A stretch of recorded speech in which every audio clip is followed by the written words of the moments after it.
Welcome to the Online Trainer Show, where we help fitness and nutrition pros take better care of their clients and build profitable businesses. I'm Jonathan Goodman, and as always, I'm joined by Amber Reynolds. We're happy you're here. Let's start the show. Hey, Jonathan Goodman here, and today's topic is how do you coach a demographic that isn't me? And to help cover this topic is Ren Jones. You might recognize Ren from a podcast host from days past. Ren and I have a lot of history. He's one of my favorite people in the industry, and his audience is mothers, women, and so obviously his demographic is not him, and he does a fantastic job with his content, with his branding, with his storytelling, and I'm really excited for you to learn from him. Ren, you're back. We missed you. Yeah, I was literally under the bed the whole time. You guys never checked it. Just put you back after this episode and pull you back out when we're ready. I've got your left flip flop, by the way. I know you've been looking for that. Good. Thank you. I was wondering. Yeah. I'm just here Hang to help. on to that for me. Oh my gosh. So for those of you who are listeners of the podcast, obviously you know Ren, but for those of you who might be a little bit newer, Ren is one of our favorite people on the face of the planet. Like, if you don't like Ren, you have a personality defect. Like, there's something wrong with you. So we're excited to have him back for an episode and to talk about how do I coach a demographic when I am not representative of my demographic. Ren, you want to tell us a little bit about who your demographic is? Yeah, absolutely. So I work primarily with women over 30, almost exclusively moms. And I am not a woman by gender or by association. I am not a mom, not even a parent. So this demographic would seem to be way outside of my personal set of experiences. But I've been able to work in this space for probably the entire time that I've known Amber and been associated with the PTDC and its affiliates. And we even wrote an article about this for the PTDC that got picked up by Ace, by the way, wink, wink. So I'm happy to talk about this. I love it. Great. So when you first started, was it easy for you to communicate with your demographic, or was it a little bit rough? Like, how did that kind of start out? Yeah, I got beat up is what happened. I said every wrong thing that you could say. Yeah, I said almost every wrong thing you could say with every patriarchal tone and every mansplaining attitude and that's part of it, right? And that's actually a great segue in sort of my first tip in terms of dealing with the demographic that you don't belong to is something that I'm taking a certification through Girls Gone Strong, and they explain it as cultural humility, right? The understanding that you cannot understand with any depth a culture that you do not belong to, so you allow yourself the humility to learn about it. And that's really the first tip for me. If you're operating with a demographic that you're not a part of, you got to be a fly on the wall, man. You're SpongeBob, square coach. You've got to just soak in all the stuff that people are telling you. So I went to stop laughing at me, Amber. So I went. I am just imagining SpongeBob with a whistle and absolutely. A clipboard. SpongeBob square coach. For me, that meant going to places like Girls Gone Strong, which is a great organization that shares a lot of content and information, following things that my potential clients might follow, whether that's something like following Brene Brown's content. A lot of my clients like that. Amber, there was a podcast in the other iteration of the podcast you and Carolina did, where you guys were both talking about all these amazing women that you could follow, right? First 100K, I think was one that you mentioned. Yep. Corey Dunlap. Yep. Megan Calloway, I think you also mentioned. And as a sponge, right away, I went and followed those people on social media so I could soak that up. A lot of what you'll be challenged with if you're operating in a demographic that you do not belong to is language, sort of the subtle context and nuance, right, of how this person or this avatar, these people exist in their day-to-day life. A lot of that gets lost if you're not going into it with an initial desire to understand, because a lot of times we go in with an initial desire to be understood, right? And it doesn't work that way. You start saying things like, I coach females. Boy, I got beat up about that one. Female what? Was the response to that guy? you know? And this wasn't malicious on my part. It was genuine ignorance. No. I just didn't know. And people in our community considered me to be so intuitive about these things. Now, let me tell you, this was not intuition. Like, I wasn't put on the planet understanding how to best how to best sort of communicate with the demographic. I really had to spend the hours of learning and being quiet and listening, deploying that cultural humility. So if I could give any first tip, that would be my first tip, man. You've really got to inundate yourself as much as you possibly can with the community that you're about to serve.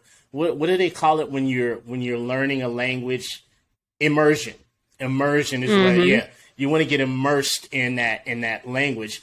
And to a certain extent, and I'll circle back around to this before we finish, to a certain extent, I needed to sort of mute all the other language around me. Like, not only did I want to be immersed, I wanted to cut off the things that didn't serve my learning about and allow me to deploy that sort of cultural humility. In my case, dealing with women. But if, whatever demographic you're working with, if you're not a part of it, learn the language first before you talk. You very easily misspeak and quite possibly offend people. Like I offended some people, and I don't like offending people, other than Jonathan Goodman. For obvious reasons. You guys have met him. Yeah. A few times. I think it's really important, when we do accidentally, offend someone, because it is going to happen at one point. You don't know what you don't know until someone points it out. And so being gracious enough to be like, oh, like I didn't know, I appreciate you pointed it out. Like, thank you for that. Yes. And not taking it personal. Like it's nothing against you. It's just a learning opportunity, and take it as such. And I've seen the opposite. Men are men, right? And I've been in groups and situations and conversations where I've seen a man experience, criticism is a strong word, experience and re-education of feedback, some assertive feedback about what he's done or said, and then really internalize it and become very combative. That's not going to win. Like you're being combative with someone who knows their experience better than you. It's not going to help you work with a demographic that you don't belong to. It's just okay to, and people are very gracious. It's okay to say, you know what? I had not ever realized that. And thank you so much for taking time to educate me on that. Now I can apply it and go on to do better things. So, sort of set the ego down a little bit, because like Amber just said, nobody gets away with it clean. Like, you're not going to learn enough stuff about this demographic you do not belong to enter into it and absolutely not make a mistake. It's not going to happen. You're going to do it. Plan for what you're going to do when you're called on it, because it's going to happen. And then it won't be so emotionally impactful. Like if you know what's going to happen, you can kind of mentally prepare 100%. Yourself for it versus it coming as a surprise. 100%. So I love that. What's your next suggestion? So the second thing for me is, if you're operating in a place where you're not the demographic, you have to be diligent about speaking specifically to that demographic, because of the fact that you don't represent the demographic probably visually or through your life experiences. And in some cases it's obvious. In some cases not. In my case, it's obvious visually that I'm not my demographic. I mean, you see a guy doing posts and talking and things like that. It could be a situation where you're a wellness professional and you're working with dads, but you don't have any children as a male. That's not quite so obvious. So you want to be very, very specific about who you're speaking to, so there's no misinterpretation. I'm not going to go on my social media accounts and talk about squats, right? I could, and it's relevant, I'm not going to talk about hydration, generally speaking. I'm not going to talk about supersets or getting enough vegetables.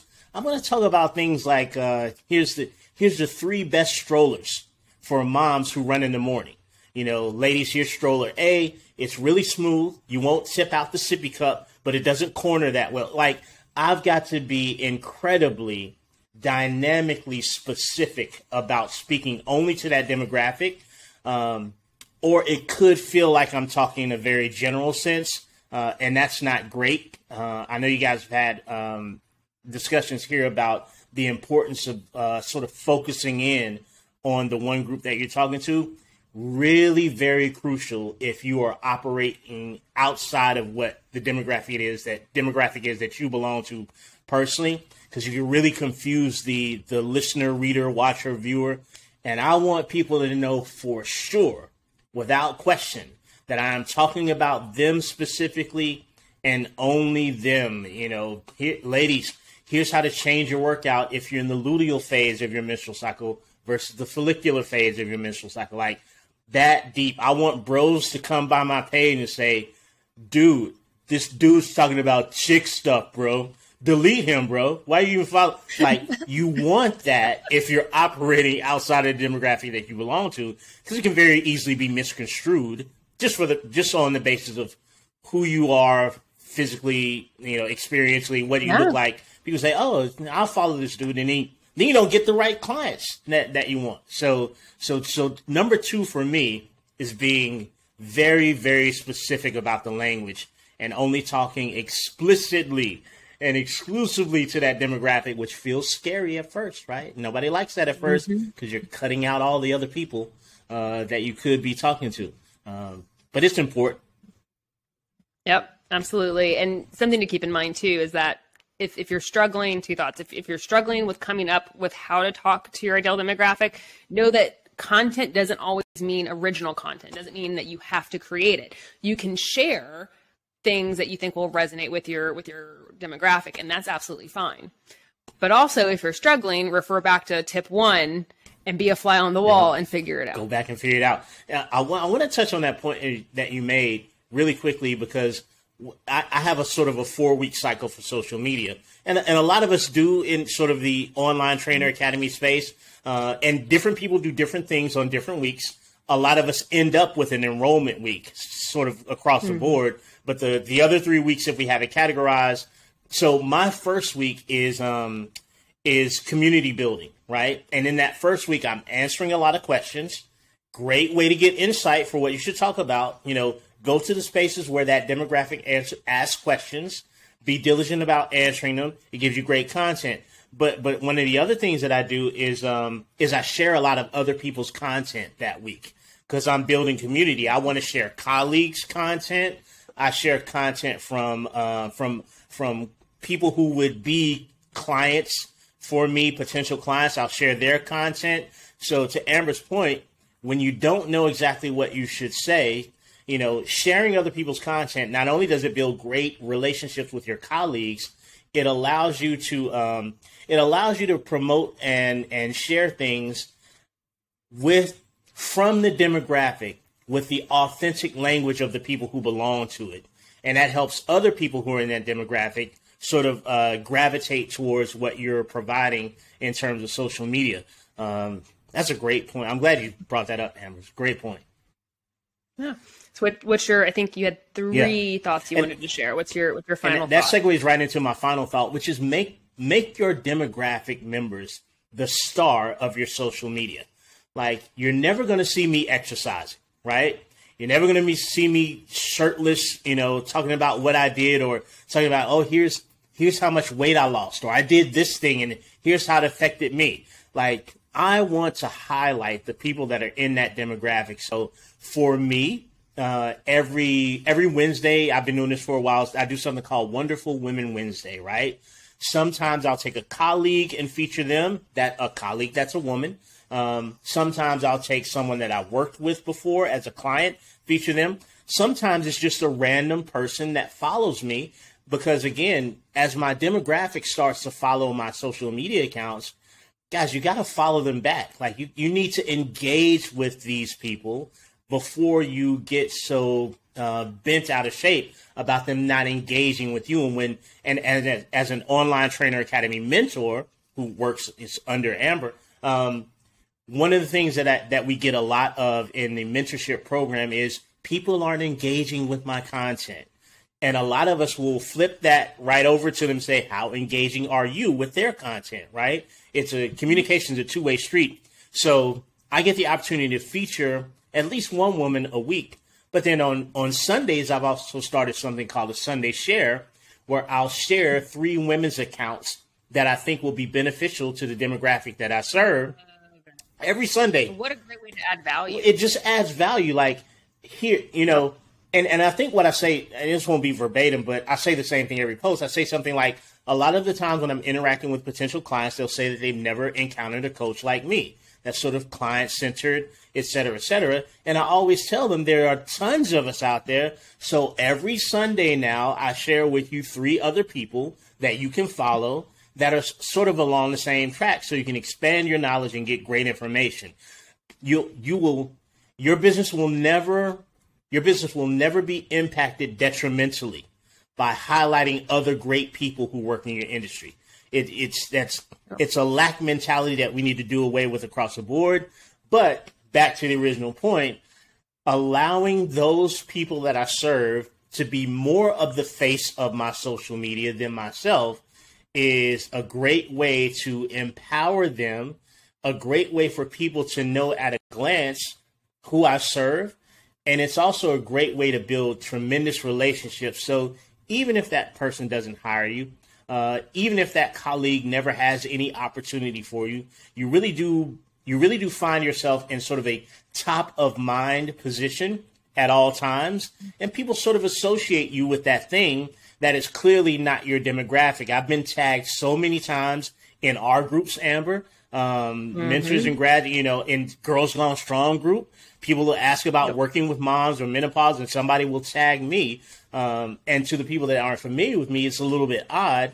But after making those individuals sort of the face of my business, making them the star, people begin to associate me with that. So that's the third tip. And I hope that helps some of our colleagues out there. Yeah, I think the idea of, I think this is kind of comes in from like Don Miller's like story branding, right? And so when we're talking about our business, nobody gives a crap who we are for the most part. They don't care. Like, no, we are the humble guide, and then they are the hero of the story. Yep. And so every time we talk, we have to make sure that we're making that clear. It is not us that makes it happen. Right. We just kind of show them around. Right. So I think that's a really, really important point. Absolutely. I love that. Nobody wants to see the director in the film. You'll get credits, but nobody wants to see you directing from the film. That's such a good analogy. Yeah. You're a master at analogies. It's what I do. You just come up with them out of freaking nowhere. Well, I'm going to save that one for later. When Jonathan fires me from something and stuffs me back under the bed, you got to kill the target. Writing things down to get back at him. The signal's not good under there. It's pretty dark, so I just think of analogies until he reaches back in. It's like, let's pull Ren out again. By that time, I've got like hundreds of analogies. I believe it.